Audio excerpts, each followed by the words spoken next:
établi venait de s'effondrer. Les journées définies jusqu'à la mort par un programme que Charles s'était prescrit étaient effacées. Il n'est pas évident de tourner les dernières pages d'une vie intense, riche, même si l'homme qu'on voulait être n'est jamais né. Il se voulait écrivain. Il avait été ingénieur, constructeur, professeur, par les décrets des événements et des besoins familiaux.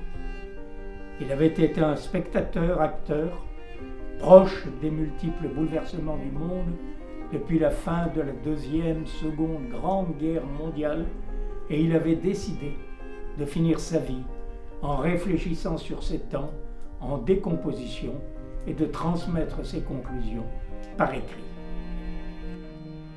Qu'écrire, au demeurant, en si peu de temps, sur les feuilles d'un blanc moqueur? Une vision fertile? L'essentiel, par exemple.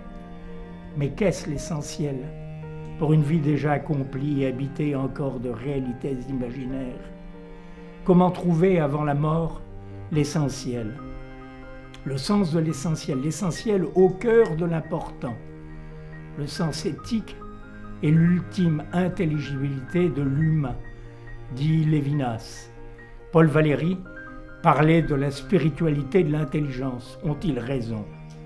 L'essentiel ne serait-elle pas la vie elle-même, ou plutôt son élan vital? Je suis un atome de vie, et je n'oppose pas nature et culture. Comment expliquer que je parle aux arbres, aux animaux, même sauvages? Je suis vieux et je n'aurai pas la force d'expliquer que les dieux sont fabriqués par ignorance et par peur. Souvent, sa main tremble. Son corps devient pâteux. De multiples douleurs inattendues et vagabondes l'effraient et le malmènent. Je commence à craindre mon corps, s'étonne Charles. Charles est dans la phase d'interrogation. Les questionnements. Que vais-je devenir? Que vais-je faire? Et pourquoi? Sont d'actualité quotidienne. J'aimerais inventer ma vie à nouveau, songe-t-il.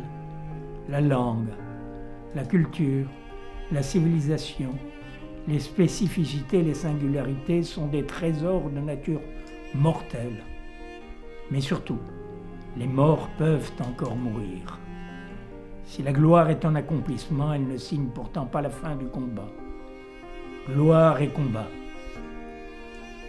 Mais combattre pour qui? Pourquoi? Pour quel type de gloire? Quel nouvel imaginaire? Quelle émotion soutiendrait mon intérêt? Quel apport biologique me ferait construire à nouveau?